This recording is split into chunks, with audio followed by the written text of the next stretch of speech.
So that's what we need. So what's more hype, Kobe with no sleep or Kobe on 10 coffees? I think I'm gonna get a little shaky with this one.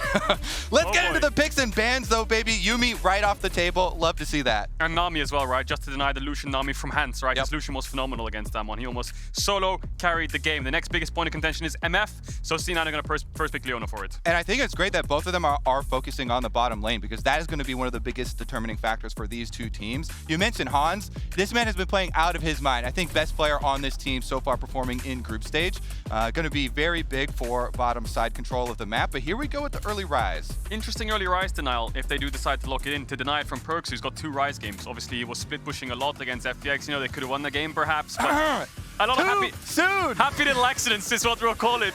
The thing is, Rise is a short range mid lane mage, of course, and it's very strong over side lanes. The problem is he could struggle against champs like Syndra if Perkz does choose to do so because of the range difference. Now, jungle is another big point to look at. Things like Xin Zhao, we've seen Blaber's Kiana, we've seen Inspired's Kiana. But you know, that's locked in, baby. Yes! All right. Now there's one champion. It's the Blaber's, you know, whatever about anybody else. That's Hans Sama Draven. That is an OG Hans Sama special since the Challenger series. This man is known for this pick, and it is especially powerful and ban-worthy in the meta. This is going to be big for C9. They have to weather the storm. And I wonder if they're going to third pick Braum if this MF gets locked in, Kobe. Yeah, it's really good at denying the ultimate. Obviously, Unbreakable is so strong at countering. And plus, when you go in on the Leona, you know, you have stand aside on Draven, Braum jumps in, puts up the wall. It's just very good at setting up for these early executions to get the cash in for Draven already. I am scared. Yeah, especially when, that's a Graves as well, so it gives a lot of value to the Braum pick, especially when Leona dives in. The Braum can block the MF damage while you target Leona, of course, right? So it's really good against these Aftershock supports. Or do they want to match with some kind of jungler here or a solo laner? Maybe Odoamne's Rumble, maybe Inspired. Nope, it's going to be Braum. And on the side for Cloud9, that means that it's easy for Rogue now to throw multiple bans at Perkz to try and protect the early Rise pick. They know that Perkz is going to go for some sort of big AP, mid lane carry here for Cloud9, since it's already, Graves lock in here, very heavy in AD. And there's not as many great APs for Blaber to play, especially with his champion pool. You definitely think of him much more on these AD junglers, early priority. Yeah, definitely agree. I'm looking at champs like LeBlanc. I was also thinking champs like Zoe, right? You're playing Draven, Ryze, Braum, not that much engaged, more side lane, short range champions. Things like Zoe could do a lot of damage against those champs, Syndra as well. So we'll have to see what Perkz does opt into. I wonder too, if he eats another ban here for mid lane, do they actually pull something as deep as the Cassiopeia out into the Ryze? Fairly old, but also has decent play into Draven. And I think when you have a Cassio and a Graves on the same composition, what initially looked like a very scary first trio from Rogue can't be heavily mitigated. Smokescreen is super, super oppressive. The Miasma is super oppressive. You would be matching close-range firepower with close-range firepower. But do they go for opting to outrange? The Syndra, one of those longer-range champions. Zoe, what Kadril highlighted earlier, I think still something worth considering, because maybe you just never need to get in touching distance of this Rogue composition. Meanwhile, Rogue, they're probably looking to go one of two directions. Either invest more into some split pushing power or find some hard engage for themselves. Because Braum is great defensively and very strong for team fights, but not great for the initial engagement, trying to actually get initiative when you want to start one of those fights out. Yeah, and I really wonder what Odo will go for, because now Rumble's taken away. I think the best jungle pick now for Rogue is probably something along the lines of Xin Zhao that pairs well with the Ryze, good setup, and best skirmishing jungler available right now. You have to argue with Lee Sin down, and Jarvan just kind of covering the misfortune. Plus, it's so good at creating space. One of the reasons why Xin has not fallen out of the meta, even with the slight nerfs to the early game, is the ultimate that you can create so much space for. This is a much more offensive look. Oh yeah, definitely. I thought Xin Zhao Braum would be a good pairing together with the Draven Ryze. It's all short range and buys a lot of time, but no, let's throw some kind of wild card in it with the Kiana, which has so much burst damage that can catch anyone else. Plus, it's a really good denial for Blaber. Cloud9 have clearly invested a lot of time, at least in scrims, in the Kiana jungle, combinations for Blaber. So stealing that one away from him. There was an Olaf hover. Maybe we get an Olaf, but if this Irelia does get locked in, we need AP junglers, and there's a Lilia picked up for Blaber. So they're running double AD solo laners. Blaber is the only AP damage left on the team, and now it's up to Odoamne what he wants to counterpick these solo lanes with. Yeah, it's kind of interesting here for Lilia. I'm not quite a big fan of the current state of the champion. I know Freak is super enamored with it, but Malphite! Malphite! It does have more sustain now through the jungle, a bit more clear as well. Let's see what the final lock-in on the top side though with the Gwen. This is one of my personal favorites right now with, you know, how popular Misfortune has gotten. It just feels so nice to have any frontliner to be able to avoid the big ultimates. It makes you move so much more freely through some of the team fights. Absolutely, and I think when you look at it between the Gwen and the Braum, it's going to be so hard for Zven to find that really clean setup. The good news is, we got to mention this combo every time there's a sleep in the game, sleep, MF ult. There is a world where Cloud9 can set up this combo, can remove a lot of that interactivity, but generally, outside of surviving the bot lane, outside of weathering the storm of this Han Sama Draven with these new ult buffs, I'm looking at the top side of the map. This is going to be explosive. Oh, I thought you were going to say the Aurelia pick into mid lane and towards the Rise, because that one as well, if I'm a jungler, your eyes just get real big when you see volatile lanes like this with a melee matchup in mid lane where Aurelia does rely on kill pressure, but the Rise can set them up as well early on, so oftentimes it is going to be about who controls their vision around mid lane better, keeps the supports out of the equation, and can get those early ganks off. Yeah, definitely. If you're looking at both comps, mid lane is definitely the point of contention for both these teams. Junglers are going to focus mid, and then if you look at side lanes, C9 should have top push. Graves into Gwen, early top push, but Rogue should have bot push. So both these sides collapsing towards mid could be very important to give vision or to provide some assistance in these setups. Absolutely. And remember, this is not a calm week 1 game. This is not either of these teams feeling each other out. This is not the fun. This is must win! This is do or die. For remember, Rogue, if they lose here, they might still have another chance. It's going to be a difficult road and it takes some crazy results to happen. But Cloud9, you lose, you are out of contention. It's that simple. Deep breaths all around here, everybody. Breathe it in. Nice calm opening to the game. The calm. Oh, the Lilia's rolling with Conqueror. Blaber went with Conqueror. I've seen Lilias go Predator and Phase Rush, but he's actually going for the Conqueror. Maybe it's because Rogue have 3 melee champs. He thinks he can proc it the short range. Oh no, Blaber. We've seen him die level 1 earlier in this tournament. Come on, man. It wasn't. We have seen that. That's true. It wasn't against. I think it was against Damwon when he died level 1 and then his top lane was really struggling. You know, the problem is you make it sound like it's a regular occurrence when you say things like that. Like, oh, it's the iconic level 1 Blaber death. It's just he doesn't even know. You know, Pepe Laugh. He doesn't even know there's 5 people just standing there right there. This is a player that really values entertainment value. Okay, you know, there's a lot of high points you build to these crescendos in the game very early on.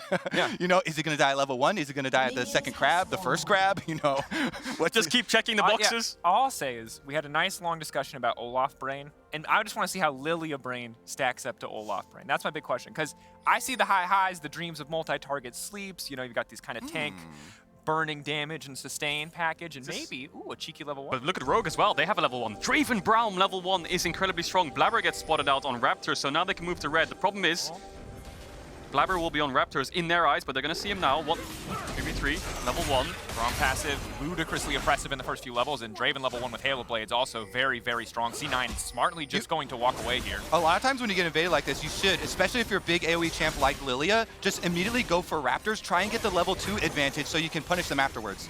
Uh-oh. Come down to a smite battle. Perkz and Larssen. Who's going to win this fight? Aurelia lost stacks. Who got it? Blaber managed to get it. Trymbi's getting burned down. It's disastrous for Rogue. Now the flash forward for Perkz. Got the reset, the 2 stacks. Han Sama flash out. Blaber's not done, baby. Proc that Conqueror. Spin it in. Coming in. Knocking down. Goodbye to the Draven. Hello, C9. Okay, yeah, we have seen Blaber die at level 1 Kjo. We have also seen them run away with it. This counter on the red buff here, it comes down to 61 health inside the brush, the early smite from Inspired.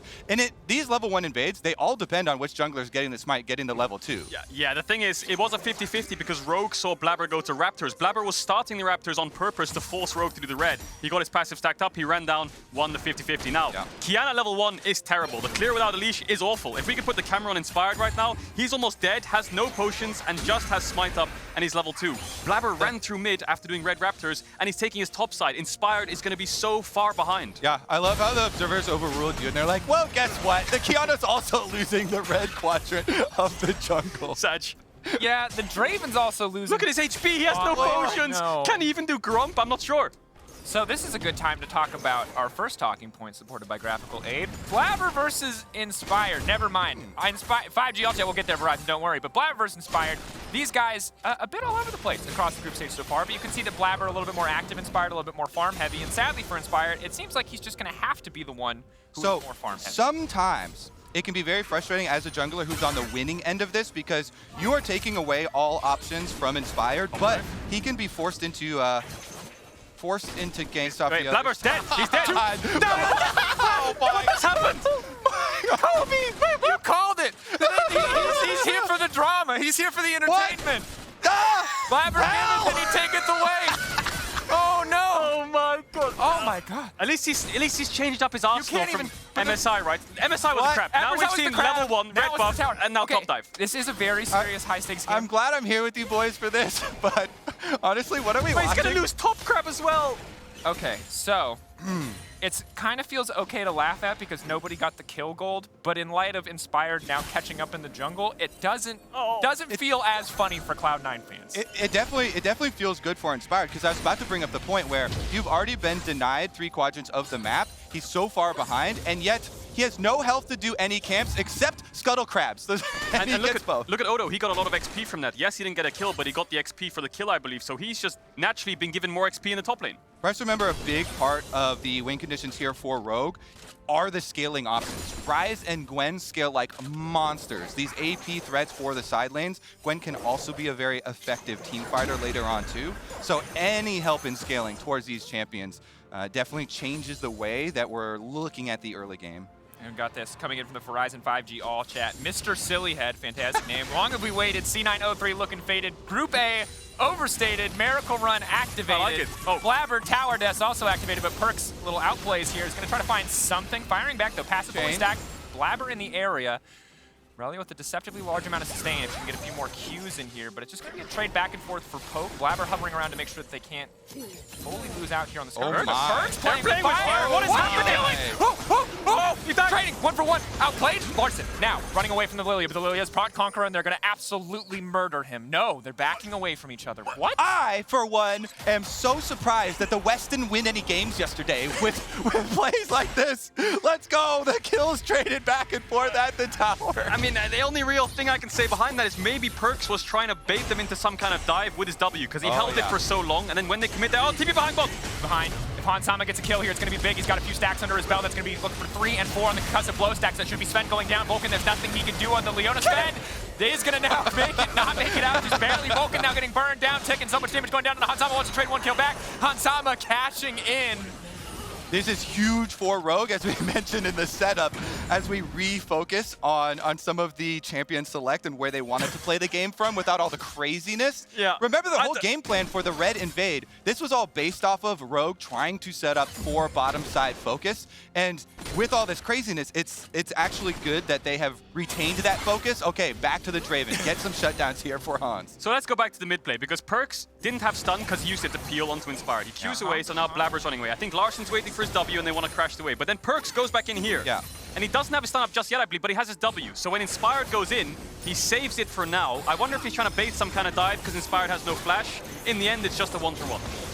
Yeah, and it is interesting, you know, the extra kill gold actually goes over to Blaber, so didn't go into the hands of Perkz, so not the worst thing there for him trading over. Also, C9 still up in gold, 1k gold lead, and Blaber is still ahead in XP despite dying, and he's level 6. Wrong. Caught out. They can try to mitigate this stun, but there's just too many people there. Trymbi, you're in enemy territory, buddy. I know it looks like your jungle, but Cloud9 showing up and taking him out. Now Hansama is going to be in trouble because they can go for an easy dive here on the Draven. He has Flash, he has Cleanse, he's got stand aside. It's 4 versus 1. He needs to make sure this wave doesn't crash. He has to play aggressive in the 1v1 and hold the wave. If this goes under tower, Hans is dead. He has summoners for the outplay. Vulcan's tanking. Anyway. Vulcan can now go forward. He can Cleanse and try to flash his way out, but he's accepted his death. Zven going to grab that kill as well, moving for some tower plates too. This is disastrous for Rogue. The other side of the map that Rogue now have the extra numbers on is top side, so Fudge has to know that he's the one under attack here. Larssen missing from mid. They have to assume that it's going to be a big dive. No more. Fudge now running. Just Flash. Ulti now coming out, flashing out. Smoke screen doing so much work there, mitigating a lot of the damage, but it's still an easy dive for Rogue. Yeah, good cross map by Rogue, but it feels like C9 are the ones in the driver's seat. You can see Perkz running back out on the map. They should have the aggression down towards the bot side soon, because you can see the vision they already have is established, and Hans is behind on the Draven. A kill top is great for Rogue, but C9's main win condition is to shut down Hans on the Draven. And I'm kind of revisiting the gold allocation where a lot of these early kills have gone. Since Blaber is the single AP threat for Cloud9, you know, a lot of the money being fed into him, it actually will do a decent amount for their team fight phase as well. Yeah, look at this. C9 still have the vision towards the bot side. Perkz can just fast push mid waves and they can keep hovering down. So Hans, luckily he did save his summoners, but he might have to use them here. Sama gonna have to run for the hills here. Sidestep and immediately gonna get locked up. Trymbi is gonna have to run. He's gonna hide in the bush, tail between his legs. Nothing he can do to save his AD carry. Cloud9 are merciless on the bottom side. You called it out, Kobe.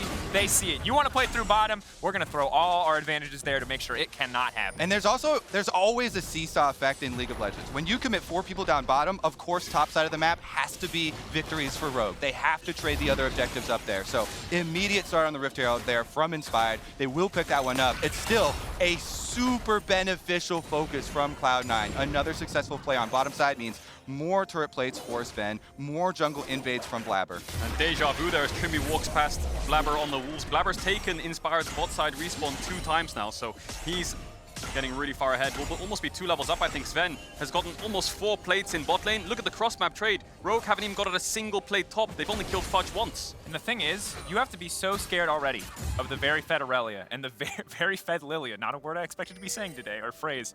But on top of that, Zven is also really far ahead of Hans, and if you ever misplay with Braum in a team fight, that ultimate is just going to shred through Rogue. Definitely true, and I like how you brought up the synergies between the Lilia and Misfortune. Odo? He has no flash. Darkness.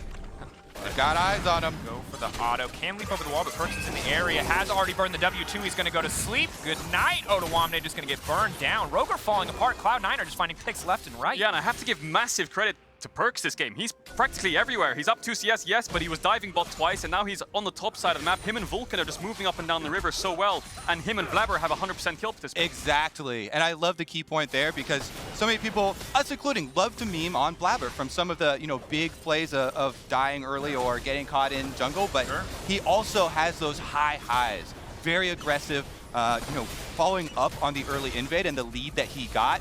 Definitely has had a very good direction for Cloud9 here, and they've snowballed that early lead with very big returns. And I think it's so important when you outplay in the level 1, when you find those early advantages, that you make good on them, that you are the player to step up and carry your team, and Blaber is certainly in that position. 100% kill participation has been everywhere. And yes, people will look at the tower dive and meet him, but ultimately, as long as you win this game, people will look back at this and know that Blaber and Perkz together are the reason that Cloud9 came out on top. Yeah, definitely. We saw Rogue try to hover around bot side there. Hans got 2 plates. They didn't opt to drop the Herald because they ran out of time. But they're finding resources in bot, but now C9 are back on the map. Perkz is coming back on the map. I think C9 are going to go back towards the bot side and keep playing down here. One of the metrics as well that's incredibly important to try and judge teams by for can they make good comeback attempts here in the mid stages is vision, and Perkz walks right through it. Larssen. Stun gonna connect initially. Trymbi is in the area, but all of Cloud9 now collapsing. They have a man advantage. Trymbi has to flash for his life, but it looks like he's still gonna go down. Can't even proc his own passive onto Perkz. Now pushing forward, Blaber in the area. Blaber no ulti up and available, but can go for the big play. Inspired now trying to find the disengage, but he's already used ultimate, and that just means they can keep the fight going. Cloud9, they're getting so much in exchange for so little. The stun, they want to keep it going. It's a party on the top side. Rogue, we're not a fan of this one. Some unwanted guests. Yeah, we thought they'd go down towards the bot side, but this mid-jungle support duo of C9 is absolutely everywhere. Trymbi and Larssen were only 2-man. Maybe they're looking for a dive. They have no wave. Sleepy but invisible. That's going to be big. Does manage to lock Inspired up for a brief moment, but can't really follow up there. Perkz now clearing the wave. They can reset for the tower dive. A bit difficult for Graves normally. Odoamne now using the ult to try and clear, leaping forward. Trying to block as much as he can. Inspired again in the darkness, but he is going to fall, trying to get at least 1 kill back. In the meantime, Cloud9 get away with everything. Perkz blocking the last tower shot. Gentlemen, you are witnessing domination from the side of Cloud9. This is patented map surfing, we like to call it. Plays on bottom side successful, plays in mid lane successful, chasing all the way up through top side as well. They have been running over this entire map, constantly forcing these plays. Proactive engages here, following up once again. Blaber moving down to Zven to allow him to pick up the extra wave. In addition to all these kills, they've also been handling their side waves quite well. One thing worth mentioning there is Zven catching a lot of them. Misfortune Ultimate is such a good tool, yes, for team fights later, but also for getting, these 30-second windows where you can ult a wave bottom, move up to mid, catch that as well. Absolutely. And Sama, who we expected to be this big focus point for Rogue, the one player who has shown through for Rogue in every single game, has not existed in this one. Yeah, look at this. It's the mid support looking for a pick together. Inspired was clearing a camp up towards the top side or getting some deep vision for the team, and they're 2-manning a play where Blaber and Vulcan are matching, so it's a 3v2 initially. Fudge has dropped top wave completely just to make sure he's here. He eat over the blue buff wall, and now there are 4-man units. Rogue are so split, and C9 just played this perfectly. And look at the minimap, because all the kills on screen are one thing, but when we focus on their objective focus. That mini-map had Zven rotating up from bottom side. He pushes that wave up into mid. He even got a turret plate while they're getting all of these kills, plus then the top side getting those bonus ones as well. Yeah, and I'm glad you highlighted that, Kobe, because what C9 are doing is they're transitioning pressure so well. They have bot push, they invade bot, they get a pick. They translate that to mid push, then they translate both to top. Here goes Rogue. Up. Fudge should be just stunned up here and taken down. Should be an easy kill pickup. Ulti coming across the backside. Can they give it to Draven? Waiting, but will not be able to give it over. Shutdown important there. Cloud9 on the opposite side will match the tower and a dragon of their own. Definitely a good play there from Rogue. I thought Fudge was about to walk a little bit forward and hit over if they execute, but he critically does not.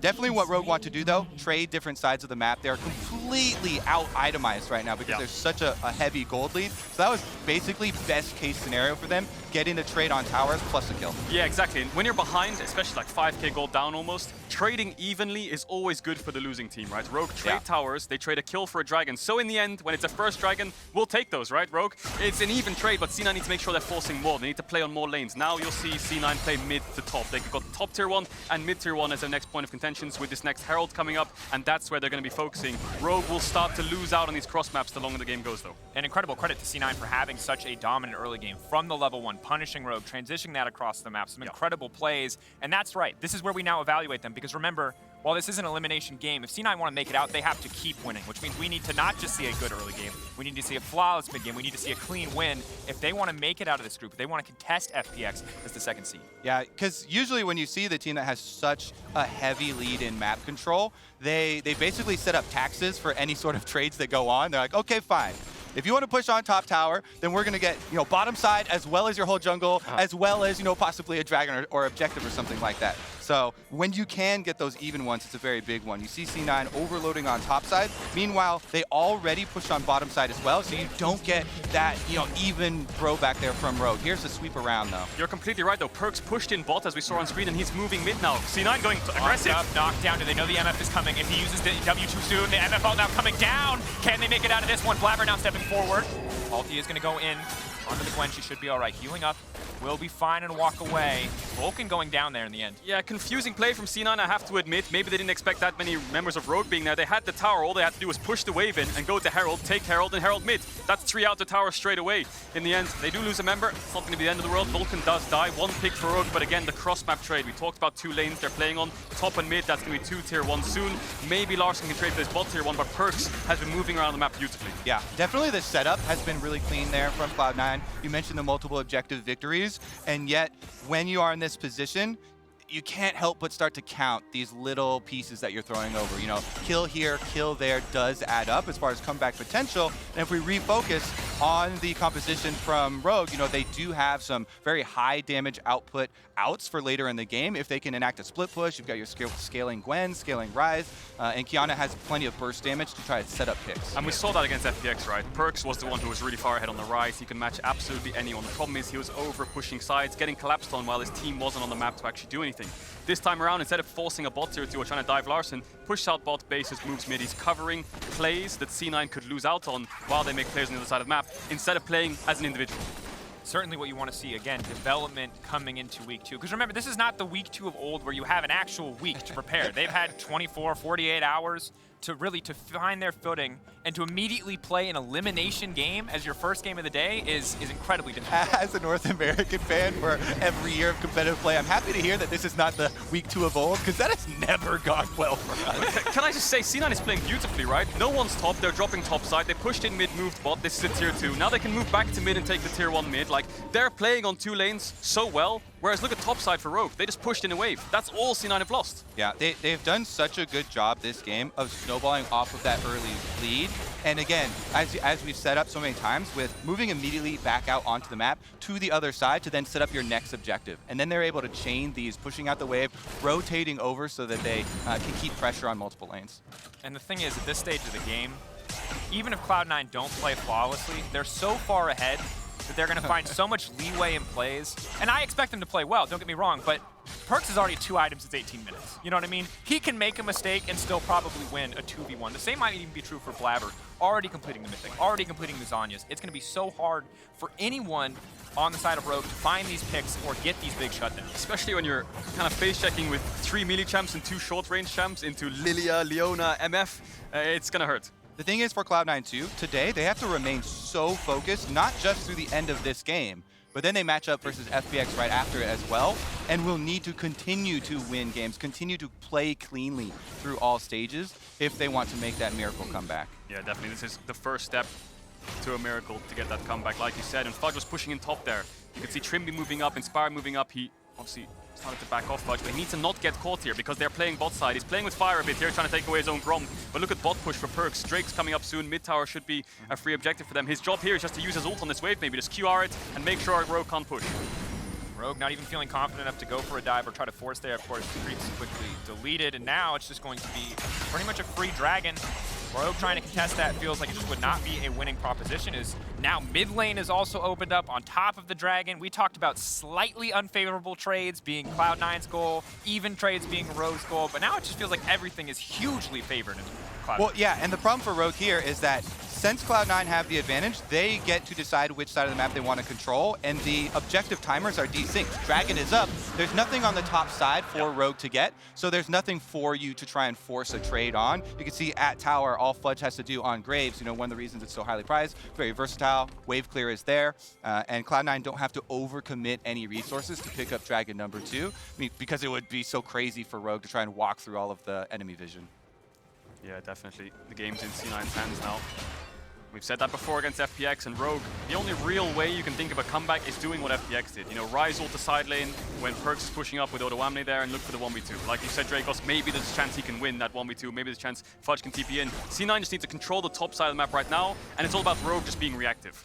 And one of the critical things for Cloud9 to keep in mind as they're trying to push in these waves and then set up their control around the Baron side of the map, now that Dragon is down and Baron is up, you have to move your vision there first. Because if Rogue are able to push out on the side and then get one of those picks, Kiana burst damage and plenty of setup there, that's where the gold starts to leak away and those comeback options start to grow. As you can see, good toggle there by the observers. Cloud9 have done just that. They're moving all of their vision over to the red quadrant behind the Baron, try and deny Rogue any of these opportunities.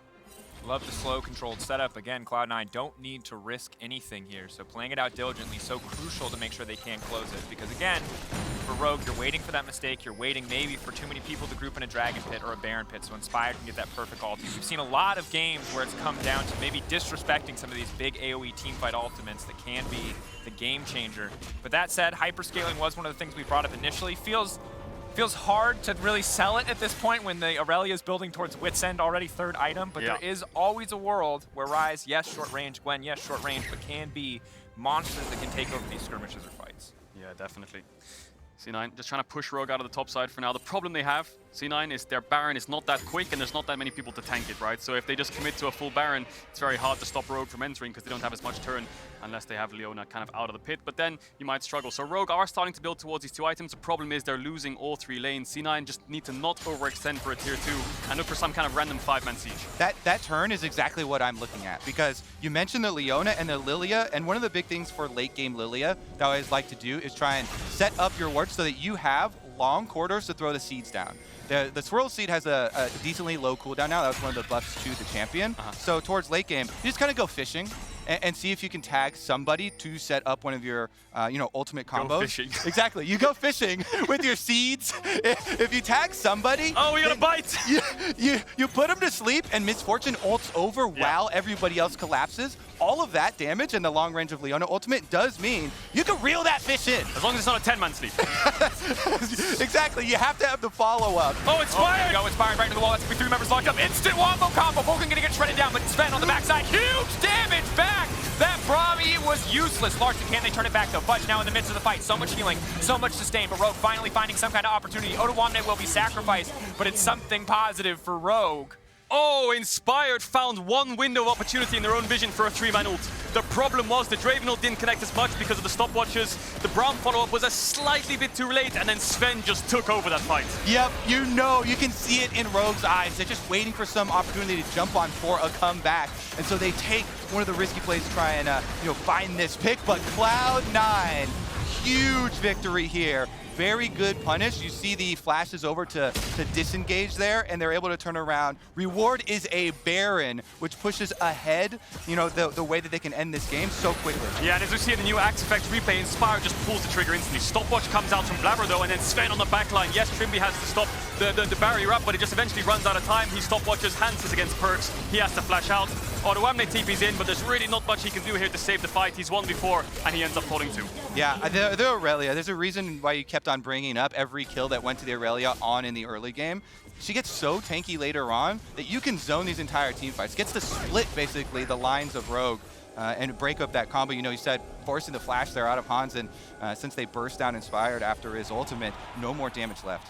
And it's so sad for Rogue, because you feel like now that the Baron has gone over to C9, that was maybe your one window of opportunity to find a pick before this game was well and truly out of your hands, and now it is firmly, if it wasn't already, in control of C9. 9K gold lead, double Drake. Sales of Hopium are skyrocketing, Dracos. You better buy some quick because invest in C9. This is the time. Buy low, sell high, folks. That's what it is. C9 were low coming into the day, and C9 fans certainly feeling good right now. Now they're high? Yeah, now they're definitely high. Rogue fans feeling low, but now maybe a pick. Fudge caught off guard. Unbreakable already used, though. Means Zven again can just set up his ultimate and murder everybody. Perkz on the backside. Cloud9 aren't messing around. They don't want to slow siege.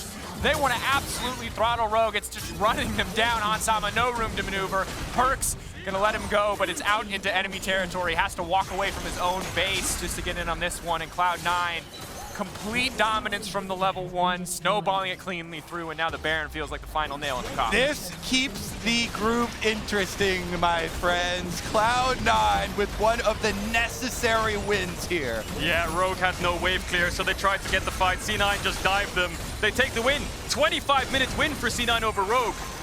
They're looking for some KDA here, just trying to get some damage dealt, farm some numbers before they close out. That's a massive win for C9. Backs against the wall, you lose, you're out, they win the game. But now they still got a long road ahead of them. And I think we have to take a second now to appreciate everything that C9 did well in that game, because in 5 minutes, the only thing they're going to get to think about is FPX.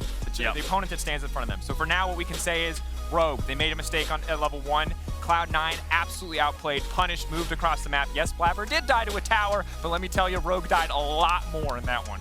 Exactly, and that was one of the few, if only your real big kind of egregious errors that they made. One of the main things I was looking at with the critical eye coming into the day, to have hope for that miracle run for